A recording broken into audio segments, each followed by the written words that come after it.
Toyias. I'm the Senior Casting Voice Director at Blizzard. Seen the voice actor panels or checked out the voice actor panels? One of you, two? None of you. Awesome. Cool. That's great. Good. So my job is to work with our game teams to find out what characters they want, and then look around the globe to find great actors, and then I bring them to the booth and direct them. So I got to tell you my little secret, and that is Hearthstone is my favorite fucking Blizzard game because it's so punk rock, right? Like all other games have heavy lore and heavy daddy issues, blah, blah, blah. I say that with love. But Hearthstone's so rad because we just go, yo, we got 5 cards, let's just, you're talking fish, go, right? And so for me and the team, we just have so much fun. We laugh, we be ridiculous together. We have carte blanche to really create. So for me, Hearthstone's a really, am I allowed to swear? Comic-Con? Yes. Yes. Okay. Too late now. I know, right? I'm going to get fired at Blizzard. My point is, it's really fucking fun, and the actors come in, and it's really a great game because I think in this crazy time of chaos and darkness in the world, Hearthstone's a lot of fun. So for me, right, it brings joy and light every time I work with the actors and every time I play the game. So my point is, I'm so happy to have you here, so happy to be here, and so happy to celebrate Hearthstone. So let's just clap for Hearthstone.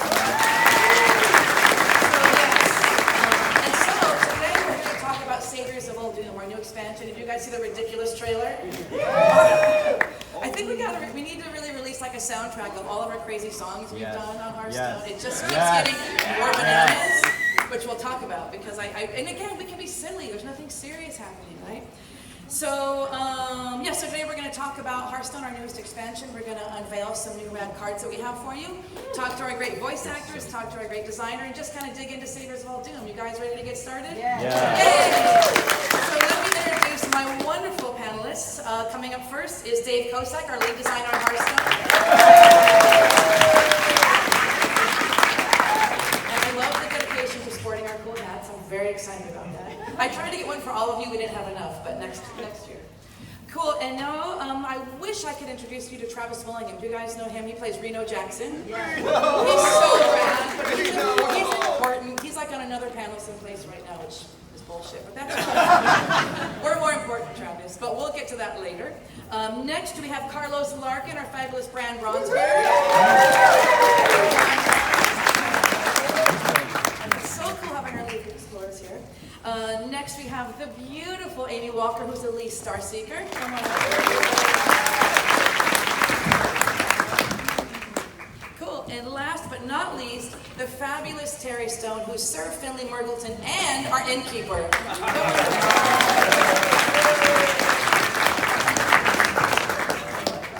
These hats. Welcome to our inn.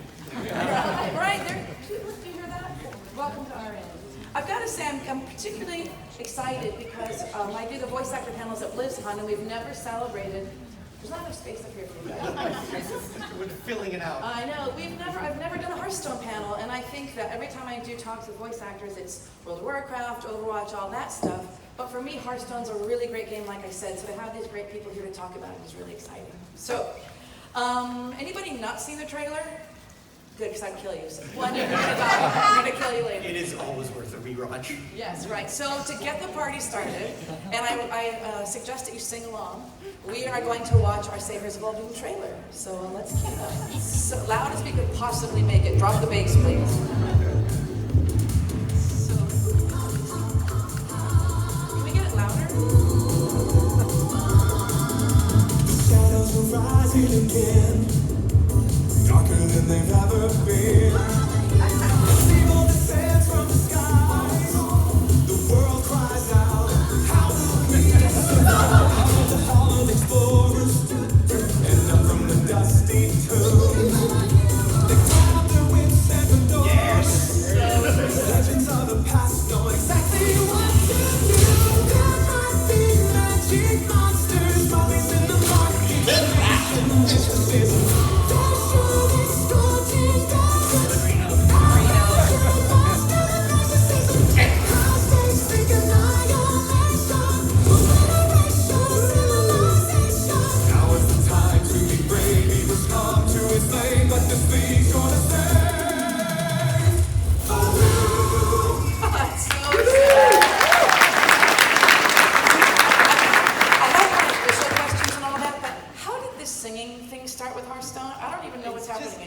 such a, Hearthstone is all about like whimsy and joy. Yeah, and yeah. So we started putting music to the trailers, and it gives it so much life. Yeah.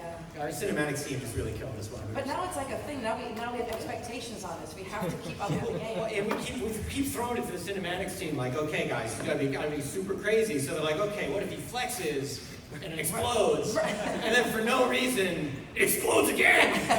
Yes, that's Hearthstone. With the rad disco jam underneath it all. It's just again, it's so light. It's so unlike anything else we do at Blizzard, and I love it so much. We localize these trailers. If you guys haven't had a chance yet, look up the Korean version. The Korean version is K-pop totally version. K-pop, and it really sings. We do. I think next Comic-Con we need to have a karaoke hour for Hearthstone. Right? I think that we all do. yeah. It would be amazing. All right, so let's get started. I want to talk with Dave first because Dave is kind of the heart behind what we do at Hearthstone. So Dave, first of all, talk about what you do on the game team because even I don't know. I am the lead mission designer for Hearthstone. So sort of my primary responsibility is I lead the mission team. So all of our single player content, like if you guys played the Dalaran Heist, that's my team. Yes, thank you so much. But also the narrative for Hearthstone. It's a very collaborative process, so I kind of help lead our narrative as well, and that's very collaborative. A lot of people are contributing to the story of Hearthstone, so just myself included. We all kind of work together on that. A lot of fun. It is a fun game to work on. So even I don't know, and I work at Blizzard. How do you the cards? Like you're just sitting around, everybody's high on spicy Cheetos, and you're like, hey, let's make a crazy. There's so many crazy characters. How do you even? Starts with the spicy Cheetos. Starts with spicy Cheetos. And so there's kind of like two approaches. There's a top down and bottom up is what we call it. So top down is we have a really cool idea for a character, like, hey, he's a Murloc explorer in a pith helmet, right? And we come up with a cool idea, and then we try and figure out like what would the mechanic be to fit that character. And sometimes you have what we call bottom up design, which is like, hey, we want to do a really cool thing, like you reset your health to full or something. And then we're like, well, what kind of character would do that? And so between the two of those, we kind of come up with a set. We have initial designers that sort of come up with all the ideas and put together the crazy combos. And then we have final designers that make sure that we're not going to actually break the game when it comes out, and that everything is going to be balanced and everything. And it's a lot of work. I think a set normally has about 135 cards. We develop like 500. Like there's usually like 500 cards on the spreadsheet, and then they get cut down to the 130 that ship in the game. Yeah. I feel like the Hearthstone team is very democratic. Like, can anybody submit card ideas, or is it only you? Absolutely. Yeah. Well, one of the Blizzard values is every voice matters. Yeah. And so everybody on the team, doesn't matter what you do, if you're an engineer, you're working on the tools team or whatever, you have a great card idea. In fact, everybody at Blizzard, there's a mailing list. You just mail the Hearthstone team with your weird card ideas, and a lot of them make it into the game that way. So. I think my favorite cards are when I had to direct talking cutlery. Remember we had the talking spoon, the talking teacup, and all that. That's Hearthstone for you. Yes, you are a fork. Yes, everybody knows what a fork sounds like. I love it. So what I really want to know too, look, we're going to get to our wonderful actors soon. I love the League of Explorers. Do you guys dig the League of Explorers? They're so ridiculous and hammy and ragtag. Where did this idea come from for them? Because in all the Blizzard franchises, you and I were talking outside, we don't really have these kind of character mesh like we have with the League. Yeah, we have strong characters, really good characters that people can relate to. You know, a couple years ago when we were coming up with the League of Explorers, we wanted to find characters that sort of represented the different iconic explorers of history. Like there's one's very much a researcher, kind of like researching ancient text. One's more of a mercenary treasure hunter. One's a fish. You know, the classic explorer archetypes. But that also mapped, and we'll talk more about this later, they kind of map to the different kind of player archetypes, the different ways that players play our game.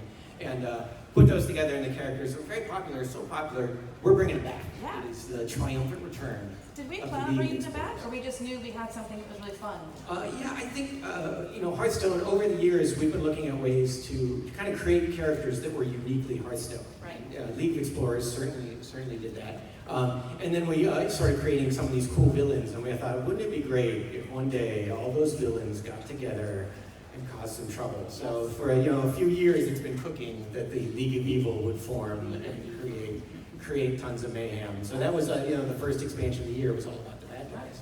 And now we're pivoting. Now we're going to talk about the good guys. Yes, so let's talk about this expansion. So tell us about it. What do you love about it? What's the deal? This is Saviors of Uldum. So we are a third of the way into the Year of the Dragon. This is the most ambitious year that Hearthstone has ever done. And sort of for the first time, the 3 expansions that we have over the course of the year are linked together in one kind of narrative arc. So we got to play as the bad guys for the first expansion of the year, and now we're pivoting to the good guys. It is the Saviors of Uldum. And Cass, if you flip to the next slide, I think we got a great. There we go. We've already announced some of these, so I won't spend a lot of time. But there's some new features here. We have a new mechanic that we call Reborn. So minions that have Reborn, the first time they're destroyed, they will come back to life with 1 health. That's kind of like that mummy there you see cruising. There's some fun combos that you can do with those cards, Reborn. We're also bringing back an old mechanic that was a favorite. That's on the right there. We're bringing back quests. There are 9 quests in the game. We revealed a few of them. They mechanically work the same way that they did in Uldum. The design is a little different this time around. There are more quests that you can kind of complete toward the mid-game, and each quest gives you a hero power. So we've unveiled a couple of those that we won for each class. We'll unveil more soon. And then in the center there, you see kind of what the big threat is. So the League of Evil, they've stolen Dalaran. They've flown it to Uldum, and now they've unleashed a series of terrible plagues onto the world. A plague of death, a plague of madness, and most ferocious of all, a plague of murlocs. Very, very scary stuff. That is and Sounds like a party. Mechanically, the way plagues work in the game is they do something terrible to both players. So the evil classes, of course, would use this. And the idea is you play this card, something bad happens to both players, but you're ready for it because you brought the card and your opponent probably isn't. Those are evil. And the story is these plagues are, if no one stops these plagues, they're going to wipe out the world. We need some heroes. We need someone to step up and save the world. And fortunately, we have the League of Explorers right here. Good segue. Good segue, Dave. Perfect. So I think you want to get into the cards then?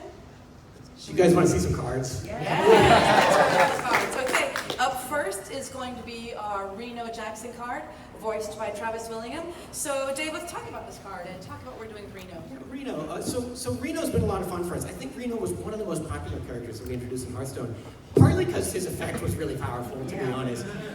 But I think there's also something about the character of Reno that we all relate to. I mean, Reno kind of represents how we, the player, approach the game. I mean, Reno's just there to have fun. He's looking for some treasure. He's looking to be big and get rich. He's just going to wing it. He's not afraid of anything. He's going to go out there. He's just going to try stuff, and crazy stuff will happen whenever Reno is around. So I think Reno kind of represents us. He's like the player. And that's why I think, we gravitate to him, and we, the developers, gravitate to him. And I think it's kind of the genesis. That's what Reno is all about. Yeah. And I got to tell you, because Travis isn't here, otherwise I'd interview him. But Travis, do you guys know Travis's work? Are you familiar with Travis? He's a kick-ass voice actor. But when he first came in, when we first introduced him to Reno, my favorite line from him, he walked in, I didn't say a word, he's like, mustache, got it. That was it. You just knew that mustache formed every single The read. voice came fully formed from the mustache. Yeah, absolutely. And I wish, if we had more time, I wish we could have passed out big Reno mustaches for all of us to wear, because that would be amazing. So Travis really owned those teeth, the eyes, the smile, all of it. So he really, I think, once we had him in the booth, we knew we had magic, because Travis and Reno's a perfect match. So we've got a little video from Travis, because he's not here, so let's cue Travis's video.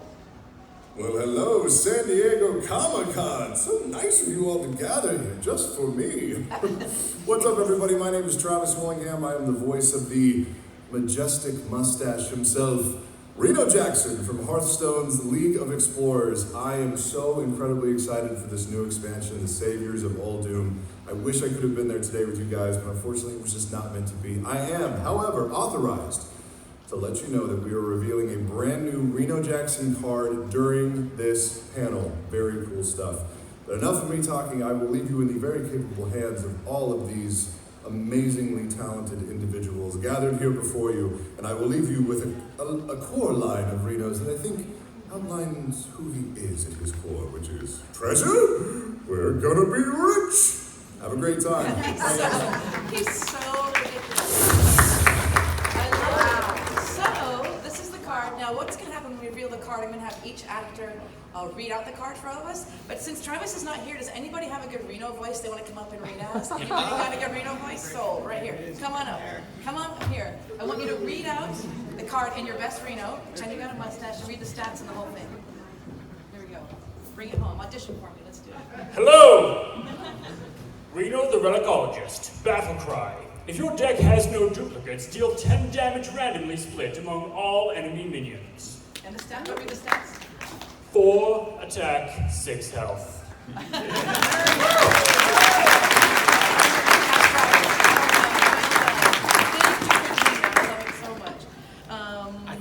I thought Reno was here. I really did. I know. And there he is. I love it so much. It's a hamminess right close to the chest. It's so good. So I think next we're going to get some gameplay footage. So a lot of people, when we were kind of talking about how the League of Explorers map to different classes, they're like, how is Reno a mage? Come on now. And obviously, if you give a guy a fully automatic Gatling magic wand, suddenly he's Medivh. I don't know. Reno. So Reno always, originally, we're kind of looking at all the explorers, and we're trying to kind of say, like, how do they evolve? How do they level up? What have they done over the years since we last saw them? So, Reno Jackson was looking for treasures. What does he do if he finds one? Well, there he is. He's found the big one. He doesn't know how to use it, but he's just going to unleash this fury on the board. Let's look at the video. This really plays well in action.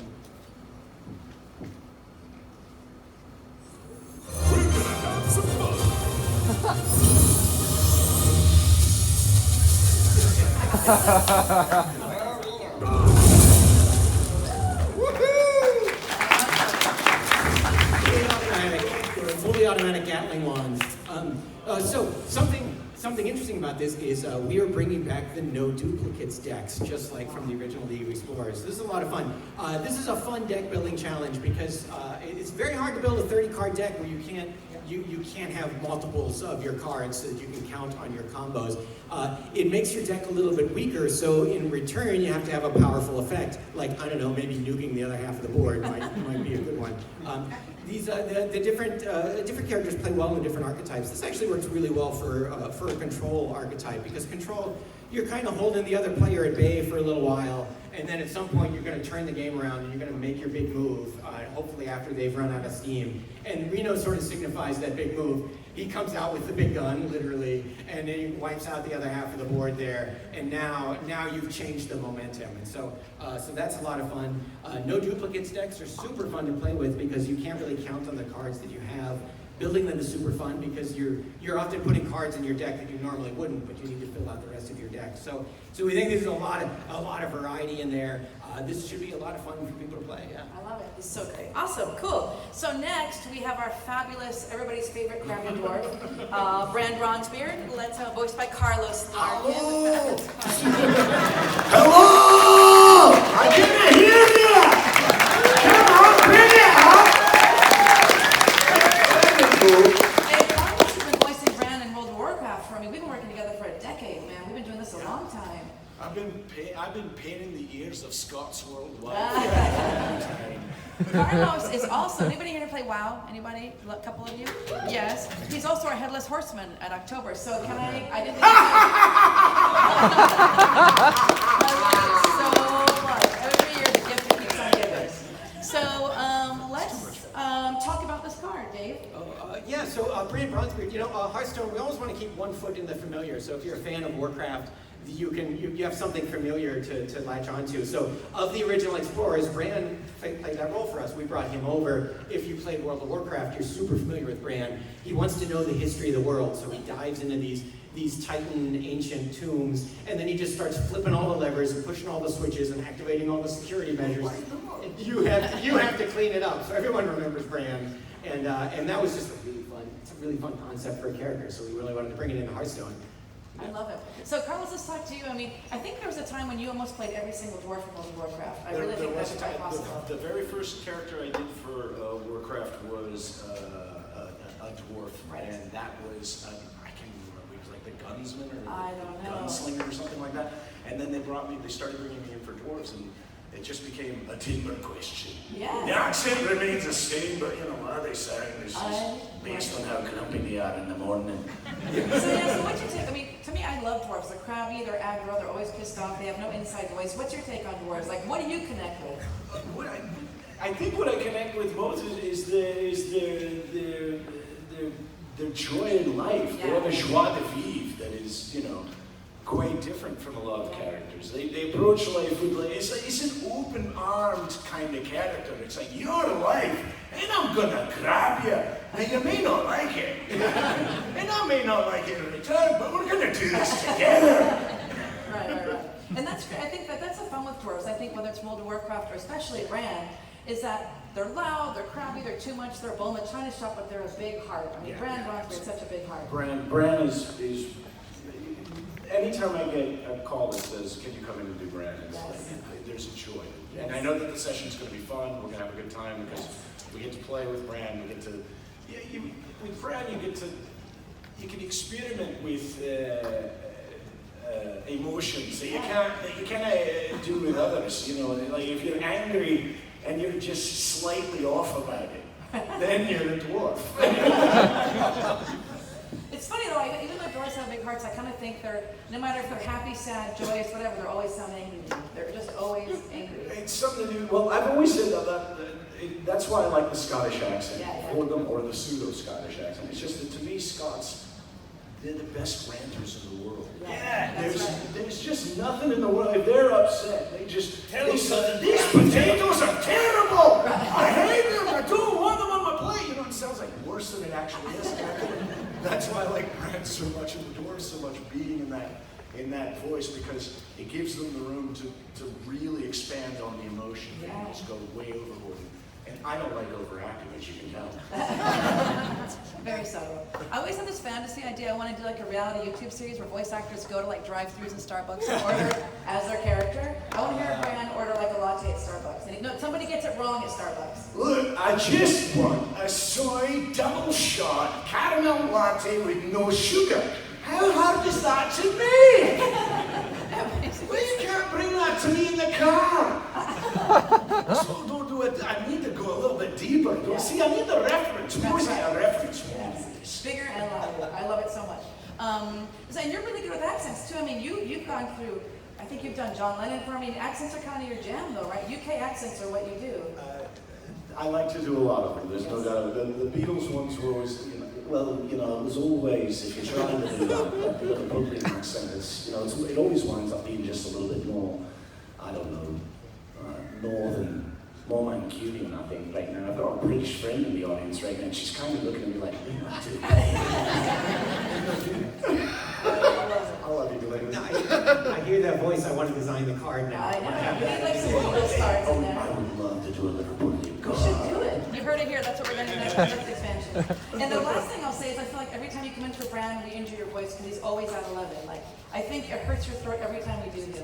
Only when we've got to do the aggros. When we've got to do what we call aggros, the fighting, the dying, that's when you're standing way back here from the mic going, ah! Ah! Oh! Over and over and over for like 20 minutes, and it's like, does it not sound dead yet? It's so awesome. I love him so much. Video game voice acting is very difficult. We save the exertions for the end because it's pages and pages of, okay, now you're getting hit. Now you're getting hit harder. Now you're hitting someone. Now you're hitting someone really hard. Electrocuted. The action is always fun too, because it's always like, now you're getting hit. Now you're getting hit by a bladed weapon. Now you're getting hit by a mace. And it has little spikes. That's right. So I'm not really hearing the spikes. Oh my God, the joys of voice acting. That could be a whole hour. Well, so with that, let's bring up our fabulous new card for Brann. Oh my God, I love it. Let's read the special. Alright, it's Dino Tamer Brann. 7 mana, 2 attack, 4 health, and the battle cry. If your deck has no duplicates, summon King Crush! I love it. I did have the idea to have them only talk in their character voice for this whole panel, which I really love. So Dave, talk about this card. Yeah, so if you're familiar with Hearthstone, you know King Crush. King Crush is an 8/8 dinosaur with charge. So he comes into play and immediately starts eating people. So this is a big swing turn. And we we're trying to kind of find different archetypes that can play into these cards. So we wanted most of the no duplicates decks, they kind of play a late game strategy. So we wanted something that you could use in an aggro deck. So if you're playing as Brann, chances are you're being really aggressive, and hopefully this is the turn you bring it home. You've just been attacking them with all your beasties, and now you're gonna bust out King Crush and maybe take the game home. So it's a big turn for Brann. This card, the sort of the trivia behind it, we went through so many designs for Brann, because first it was like, let's summon a dinosaur. No, let's summon 2 dinosaurs. No, 2 dinosaurs with Rush. No, we don't like that. 1 dinosaur. 1 big dinosaur. A big dinosaur with Charge. And it went all the way around until we landed here. And yeah, it was bold. Our final designers are really leery of a lot of Charge minions now, but somehow Brann talked them into it. And then we get a big dinosaur. Well, I've got that tendency. I'm a very convincing person. Awesome, and I think we've got some gameplay footage to show. Yeah, let's bring out the King Crush. Yes. You'll find me wherever the action is. Look at he whips it.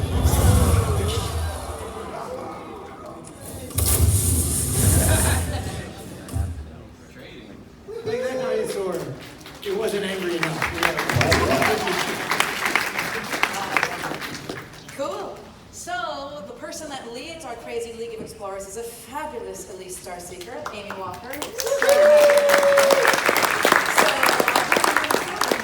Let's talk about Elise really quick, and I'm going to talk about our gorgeous character. Yeah, so Elise is kind of the archetype of the explorer who's sort of going to do all the research before setting out. She's going to find the old maps, she's going to find all the old ancient tomes and do all the research. So it would be easy, sort of in the original League of Explorers, she was all buttoned up and had the high collar and the tie, and it would be easy to think, oh, she's just like the librarian of the group. And the twist at the end of that first expansion was, once Rafam actually breaks into headquarters, then she rolls up her sleeves and she starts to fight, and you realize, like, wow, Elise can really fight. So she fights with her brains rather than her brawn, but you do not want to cross her, and that is a super fun character. And it sort of fits the archetype of many of our players who, like, really study all the cards and think about it and maximize their value every turn, like the players that play the mental game of Hearthstone. And Elise really embodies that. She's a super fun character, and we were very, very happy to have her. She's kind of the brains of the group. And it really shows. I love it. I just love having a strong female character in this group, so that's what makes me really happy, right? So Amy, my beautiful, beautiful girl. So we've been doing Elise, I think it's been how many years now? 3 years, Dave? Or Amy, do you remember? 3 years. 3 years. Yeah. So what do you, because Elise to me is smart, powerful, confident. So for you, I mean that, even if you weren't here, I'd say that's you, but what part of her do you connect with? What do you enjoy about playing her? The passion, the heart, Yes. the brains, and the brawn. She's got her own brawn. Of course. And I think something about the power. Yes. I love it. And it was fun with you trying to find her voice, because she couldn't sound contemporary. We didn't want her to sound like LA 2019, so we had to come up with this kind of almost Catherine Hepburn way of speaking, right? How we kind of, because you're a specialist at accents. I mean, your accents are your jam, right? So we kind of played it. I mean, what is it like? That's my jam and toast. Sorry? My jam and toast. That's right. So how do you explain the accent? If you had to teach it to somebody else, how do you explain that kind of sound? So a transatlantic accent is not quite American, it's not quite British. It's, somewhere in between without drowning. And it's not real, it's something that was trained for actors in the 30s and the 40s and the 50s. Right. And so it's kind of magical, kind of timeless. See, why don't you talk like that all the time? I just want I always Just commands attention. It's so commanding. And that's what's fun, I think, when you and I have been in session together, we get the accent. She's also got to kind of be bossy pants, right? Because she's got this ragtag group of people that don't listen to shit, so she's got to manage it. I am the chief cat herder. Yes, that's right, that's right. So I think if I'm not mistaken, I think when we record, Elise, I think you might even show us, there's like a power stance you have. I feel like... I have a power stance. Let's hear a power stance. Let's hear a power stance. You have to have, and when you're doing an exertion... Stand up and show Yeah, us. Power stance. So it's a little bit Jeet Kune Do. Get your heel up, and something like this. Great. And then when you go, you can do this when you play. And you can have your action, but you can't wear your bangles that day. Right. Because you can't make sound that will be picked up in the mic. So it has to give you the feeling of the exertion without, the sound. Oh my gosh, it's so loud. I'm kind of wishing that we had like a GPS, like my Waze would talk like you. I would do it. But then she might get too bossy in your team, so I'm not really sure. It would only take you to the Hamptons. That's Recalculating again. So some fun trivia about this character is if you if you play Warcraft, you know that our night elves typically their eyes glow with magical energy, and you can't really see their eyes. But we really wanted people to relate to Elise. We really wanted you to feel for this character. So, I mean, you can see in the art, often in the cinematics, we have a little bit of a subtle glow around her eyes, but for the most part, we wanted you to see her eyes. So that's unique. It's kind of an intentional artistic decision we made with Elise because we loved this character, and we want you to be able to relate to the character, and those eyes made her more relatable. So, Amy, for you, voicing characters in video games, we've done a lot, and wow, we've done all kinds of crazy. Oh my gosh, I'm forgetting the name. I'm sleep deprived. You did a great. Corvus Bloodborne. That's right. That's right. So many great things. So, what's it like for you voicing? Being a female actress in video games. You enjoy it. It's tough. How is it? What's it like on a day-to-day basis for you? The writing is just getting so rich and nuanced for women, and I love that. Yes. We're real now. We get to be. It's really nice. So you get to come in and play these strong female characters and let yourself be a strong female character versus what it could have been 20 years ago. Yeah, and with your own hero story and not just in service to the male character. That's right. If anybody's ever heard me talk before, I talk a lot about how it's important to find people who really are our characters. That's what good casting is. So Carlos so much has that aggro in him. But I mean, Amy's a powerful, strong female, and you've got that, and that comes through. So we're not just playing Elise, you are Elise in so many ways. So I'm really excited about that. Thank you, and it's fun too. You audition for something, and then when you get cast, you go, oh good, I am that. All right, and you can do the same when you play. All right, I get to embody these. That's right. These characteristics, and so inside out. And I think, Dave, you and I are always very cognizant of when the actors come in. We do all of our work, we know what character we want, but we let them, we just hand our baby to them and go, no, you do what feels right to you. We're not micromanaging it. Right. Actually, some of my favorite sessions are we have a very strong voice and a character in mind, and they come in and they do something totally different, and we're like, oh, that's cool. It's better, Yeah, do that. Yes. So I love it. So I feel like Carlos and Amy, and Terry is certainly, there's a fish inside of him somewhere. But I love that Amy voiced our characters. I think it really is you. So cool. So let's reveal the card, shall we? So if you can narrate our card for us, my love. Elise the Enlightened. 5 mana, 5 attack, and 5 health. Battle cry. If your deck has no duplicates, duplicate your hand. Oh, I like that delivery. Well done. Let's print it. I love it. So, Dave, you want to talk about the card? Yeah, we wanted for Elise, we wanted something that you could use, that a really smart player could use really strategically, because that's how Elise would play the game. So this really works well in combo decks. So even if you have a bad hand of cards, duplicating your entire hand is a lot of value. But for the really smart players, they're gonna play such that they are holding back the cards that you really want duplicates of. And the irony is you built the deck with no duplicates, but Elise allows you to duplicate your cards. So she kind of allows you to cheat the restriction. This is huge. Super tactical. Let me see what other notes I have here. So I talked with our final design team. I'm like, so what kind of crazy combos can you do with Elise? And they started to describe one that would take the rest of the panel to describe. It's kind of crazy, but I think, so for all the theory crafters out there, for the people that want to try and figure out crazy combos, I'm just going to give you one word, floop. There's a few people nodding, they're like, oh. What did you say? Floop, Andrea. Floop. They know what it means, they're going to do it. Okay. But yeah, there are some really bonkers combos that you can do with this card. Mystery doesn't drive me mad. It's gonna spring awake at 3 a.m. Floop! What does it mean? Let's get some gameplay footage. Yeah, Are we going to see the flute? See at least in action. I don't think we have floop in the gameplay footage. Let's see it.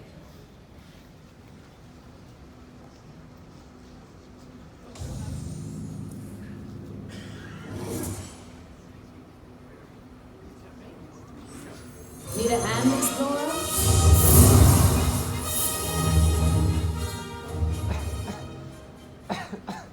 Need a hand? I see what you did there.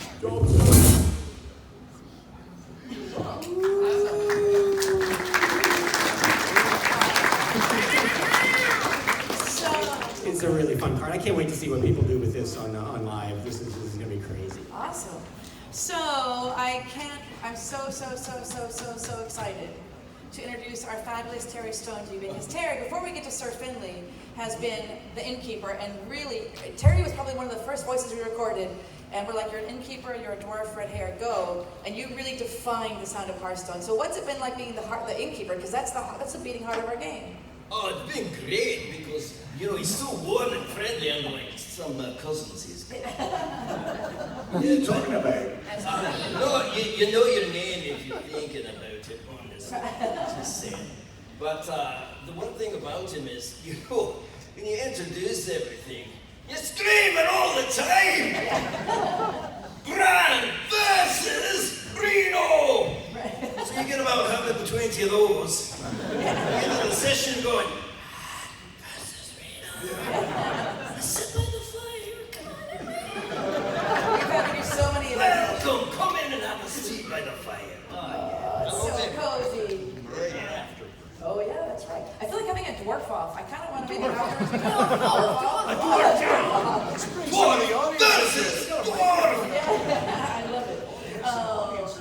Yes. So, Dave, anything you want to say about what we're doing with Sir Finley Margleton? Yeah, Sir Finley. So, it'd be easy to say Sir Finley, oh, he's just like the animal mascot of the group or something, he's just the sidekick. But, Finley ends up being so much more, whereas Elise is like the brains of the group. He's like the heart. He's Sir Finley. He's a paladin.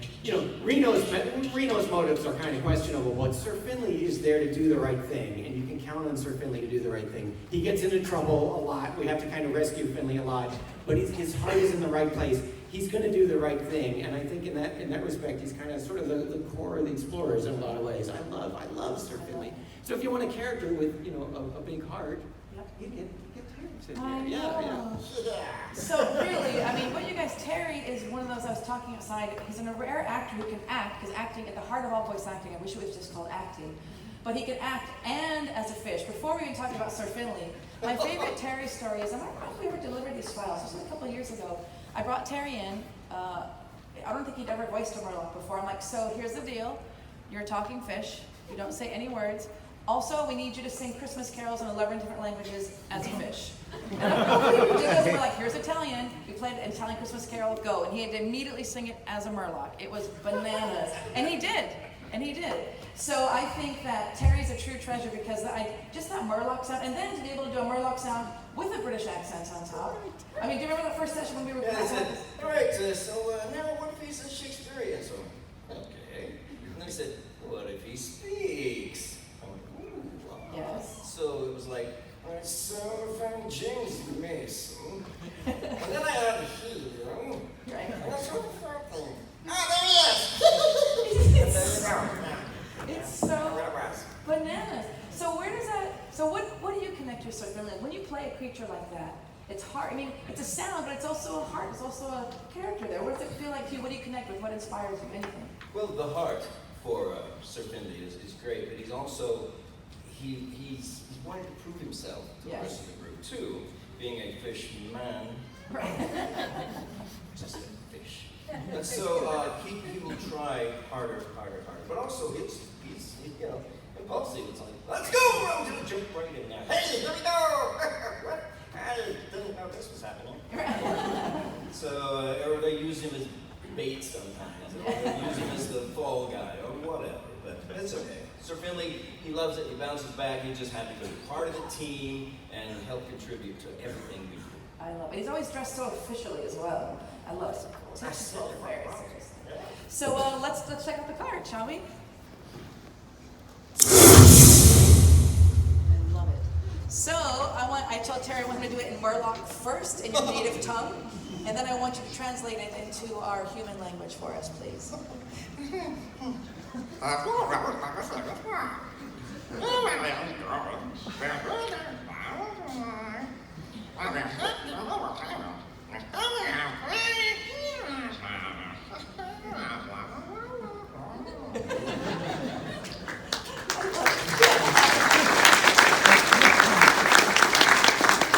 Which actually translates to Sir Finley of the Sands. 2 mana drop, 2/3 with battle cry. If your deck has no duplicates, discover an upgraded hero power. Ooh, la, la, la, la. I could do that all day. And I do want you to go through a drive-through just talking a Murloc. I would pay to watch you do that. Just super seriously. Who's up for an adventure? So, cool. So, do you want to talk about the card? Go to gameplay? Oh, yeah, Sir Finley. Actually, so the trivia about the Sir Finley card, it was the very first card our initial team designed. Sort of, we wanted to say like, hey, the explorers are coming back. What have they learned? How can we make them better? And this seemed like the obvious way to make it better. Instead of discovering a new hero power, as you did in the previous expansion, you were discovering an upgraded hero power. So if you play Hearthstone, these are the Justicar hero powers, the ones that are a lot more powerful, such as the warrior hero power. You get 4 armor instead of 2. These kinds of hero powers. So it was the first card in the sheet. Pretty much went into the game almost unchanged. So Sir Finley just took us home, took us all the way home. This is like one of the most flexible cards. You can see he has a low mana cost, so you can play him early on, right? So Sir Finley is like the first into the fight, and then it lets you like really sort of flex your strategy in different directions. And I think really skilled players are going to take advantage of this. They're going to look at their opponent, and depending on what their opponent is doing, they're going to pick a hero power that'll help offset it. So if your opponent is going aggro, you want to get that warrior hero power and tank up and build up the armor so that they just don't have enough juice to take down. So super fun, super flexible hero. Can't wait to see what players do with this one. Cool. So we've got some gameplay footage, and then we've got a little bit of time for Q&A if anybody wants to ask anything. There's a mic right there. But let's watch the footage of Sir Finley.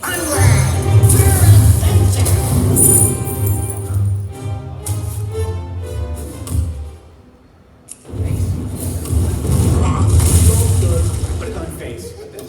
I love it so much. We've got approximately 7 minutes. So anybody got any questions? We've got 2 people lined up. Hello? Hi. What's your name, where you're from, and what's your question? Hi, I'm Chase. I'm from DC, and I love all of WoW lore, including the Hearthstone lore. But with the lore diverging a little bit from the original Warcraft and WoW lore, are we going to see any cross with that, where maybe WoW sees a little bit of this, or are you just guys going in your own direction completely? So one of the fun things about Hearthstone for me is kind of the lore of Hearthstone. It's not canon. It's the kind of stories that people who live in the Warcraft universe would tell one another, and that's a super fun space to be in. So we can do things like our Frozen Throne expansion, where everybody turned into Death Knights. Like that didn't really happen, but it could have happened, and then we get to play with the what if.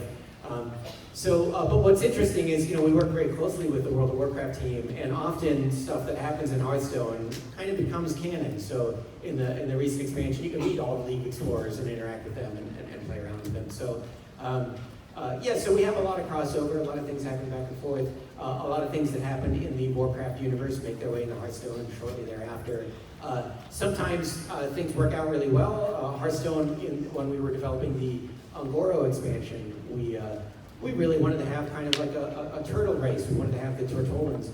And World of Warcraft also wanted to have Tortolans. And we're like, oh, okay, let's get together. Let's design them the same way and build the race out. So I think the Tortolans appeared in Hearthstone shortly before they appeared in World of Warcraft, which is cool. But it's just part of that collaboration that we have. It's a lot of fun. Thank you. Great question, thanks. Hello, tell us where you're from and your name. Hi, I'm actually from San Diego. Okay, say a little louder. I'm from San Diego, actually. Hi, what's your question? For starting off as a voice actor, how hard is it? How hard is it to be a voice actor? Or Just start off as one. Just start off as one. Any of you guys want to tank that? For me, it happened by accident. It happened in the 90s back when they were doing early CD-ROMs and that were used for screensavers and that kind of thing. And I went in for one that I found out at Backstage West to do a really bad Jack Nicholson accent. And I booked it, and the guy that was supposed to record me at his place, he didn't show up for the session, and the guy that lived underneath him was another recording artist, another recording engineer who worked for Blizzard at the time and brought me in for my very first voiceover audition for them. And it was just one of those things that I fell backwards into it, and Blizzard kept calling, and I was like, I really like this. I'm going to keep doing this. So for me, it wasn't a hard thing. It was just kind of an accident that it happened. But it was going out and just finding those little VO auditions that you never know who's going to hire you or who's listening. I will say the first thing you As want I, to get. as I, talk too much. So if you want to get into voice acting, the number one thing you have to do is be an actor. For me, it's not about the voice. I almost don't care about the voice anymore. I really feel like you've got to be a really 5-star trained actor because you've got to know how to deliver your emotions. Even if you're a talking fish, you know, Elise or a dwarf, you've got to know how to deliver your heart and who you are as a person with a voice on top. It's So if you're always serious, just you in those circumstances of whatever it is, so That's that will right. make it real. Whatever you do, it's just here I am in these circumstances. Right. And And the it'll voice, always be yeah. true. And the voice is not separate from the body.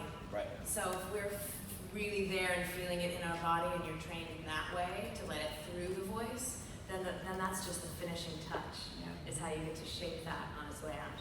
yes. I see. Well, thanks for your question. Cool. One more. Hello. Hey there, my name's Amanda from Sacramento, California. Hi. So with all that being said, who does your like dog and cat voices on your cards? Don't you guys do those talking We have cats? special monster voice actors that Yes, we do. specialize in it. Yes. I've never been on stuff when I'm talking about it. Touch that. We actually have creature actors who can come in and, I mean, they can do any sound creature you want. One of them was telling me a story that he went in to audition for a barking dog. He was in the lobby to audition for a barking dog. There were actual dogs he was auditioning against. And guess who got the gig? He did. Because, dogs don't take direction that well. So, yeah. So our creature actors are really amazing, and he's the best barking dog you ever did hear. So these are, there could be a panel How just do you doing creature comfort a actors. dog actor who lost a gig to a guy? He tells a story, the trainer looked at him like, I got dogs. Yeah. I got dogs. And so they had like this weird stink eye competition in the lobby. You know you're and then doing the they voice had- right when you do a fake dog and all the other dogs start barking. That's right. Oh, yeah, that's right. Cool.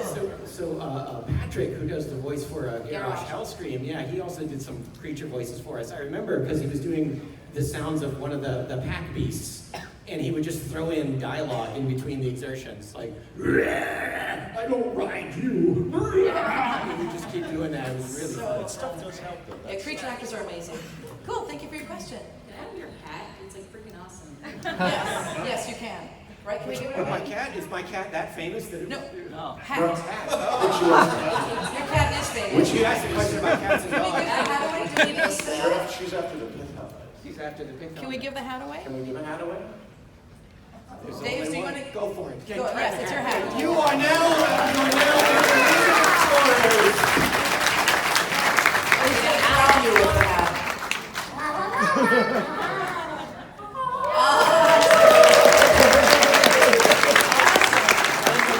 We've got one last question for the day. Go ahead. It's gonna be the best question of the day, right? I really hope so, yeah. I was wondering if you were thinking about doing any more continuous stories for like future expansions after this year. So we want to see how this one works out. So are you guys enjoying the story so far? It's tricky because we want to make sure, like, if you do a theme for a whole year, you don't want people to be like, well, I don't like that story, and then they feel like they can't participate for the whole year. So we try and have very distinct settings and distinct locales for all three of them, so they feel distinct even though there's an ongoing storyline. Seems to be working pretty well. People seem to be enjoying it. We're having a lot of fun with it. It took us a couple years to set up. Like, we were setting up all these characters. We were burying Easter eggs in the cards and the dialogue. And the Kobolds and Catacombs comic that we released online has a panel in there where you can see Rafam is actually crowning King Togwaggle with his lantern. So there's like a little detail that players might have noticed. So it took us a couple years to set up. So we might not do it again right away. But it's been a lot of fun, so it might happen again. Yeah. Great question. We are literally at the cutoff time, but I'm going to have each of you read your character lines, and we're going to get out of here. We're going to peace out. Here we go. As a final farewell from the League of Explorers, we're going to have them do some of their fun lines. We got it. Yes. All right, go ahead, Carlos. I'll show you how it's done. You'll find me wherever the action is. Your history.